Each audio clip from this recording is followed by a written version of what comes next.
Actually, madaming katanungan doon. Mukhang nag-ano pa eh, marami, parang nag-usbong na mga katanungan sa atin, di ba? But eto, sir, kasi may, dati kasi, kapag nag-audit ang BIR, may coffee break. May coffee meeting.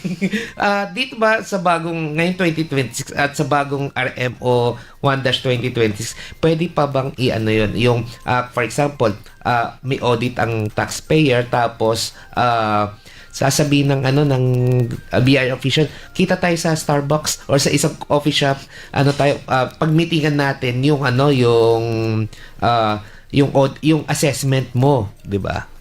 Yun, sa rin sa magandang naidulot ito RMO 1-2026 na at least malinaw na specific dito lang kayo sa either sa opisina ng BIR o doon lang sa opisina ng taxpayer doon kayo magko-conduct ng audit so hindi na pa pwede yung katulad nung kasi nangyayari, di ba? Yun, napupunta sa sa kapihan yung